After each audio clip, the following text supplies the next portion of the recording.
Halo semuanya, perkenalkan nama saya Gede Aprilia Sena, NPM 23411169. Baik, di sini saya akan menjelaskan tentang materi speech atau pidato. Apa yang dimaksud speech atau pidato? Pidato atau speech adalah kegiatan berbicara di depan umum dengan tujuan untuk menyampaikan ide, pesan, atau informasi kepada audiens. Ini bisa terjadi dalam konteks termasuk politik, pendidikan, bisnis, atau acara sosial.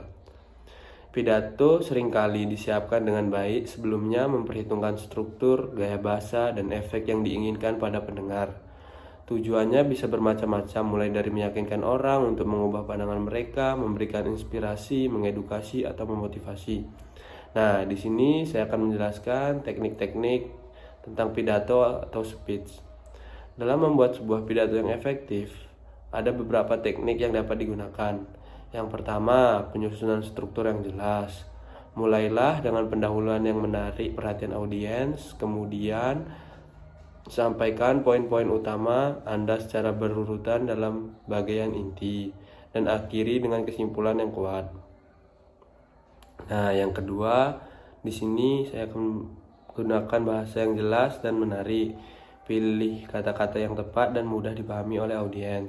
Hindari penggunaan bahasa yang terlalu teknis atau rumit, kecuali jika audiens Anda memiliki latar belakang yang sesuai. Yang ketiga, gunakan gaya bercerita. Ceritakan contoh atau analogi yang relevan untuk mendukung poin-poin Anda. Gaya mencerita dapat membuat pidato Anda lebih menarik dan mudah diingat oleh audiens. Yang keempat, gunakan bahasa tubuh yang efektif. Ekspresikan diri Anda dengan bahasa tubuh yang menunjukkan keyakinan dan ketegasan. Jaga kontak mata dengan audiens, gunakan gerakan tangan yang mendukung, dan sesuaikan postur tubuh Anda dengan pesan yang ingin Anda sampaikan. 5. Gunakan humor dengan bijak. Humor dapat menjadi alat yang efektif untuk membangun hubungan dengan audiens dan membuat mereka lebih berhubung dengan Anda. 6. Latihan dan persiapan yang cukup. Latihlah pidato Anda secara berkala dan pastikan Anda mempersiapkan diri dengan baik sebelum berbicara di depan umum.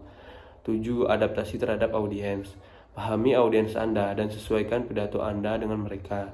Dengan menerapkan teknik-teknik ini, Anda dapat meningkatkan efektivitas pidato Anda dengan mempengaruhi audiens dengan lebih baik. Nah, yang selanjutnya di sini saya akan membahas tujuan dari pidato atau speech.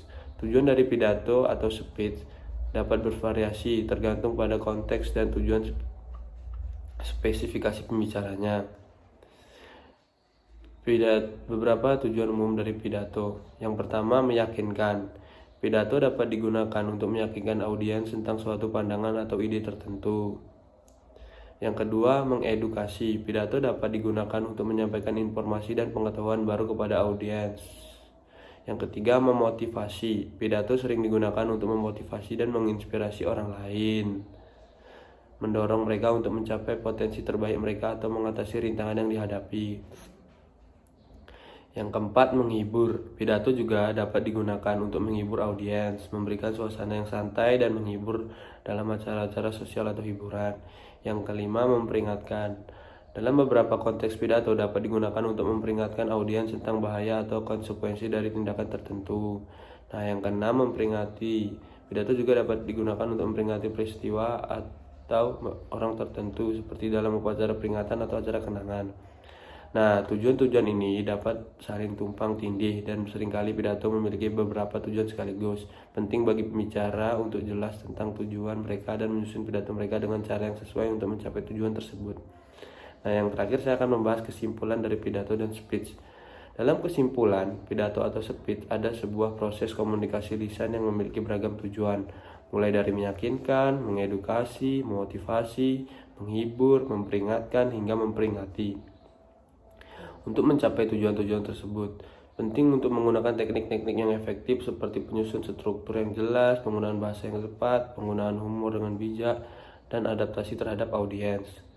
Dengan memperhatikan hal-hal tersebut, pembicara dapat meningkatkan efektivitas pidato mereka dan mempengaruhi audiens dengan lebih baik.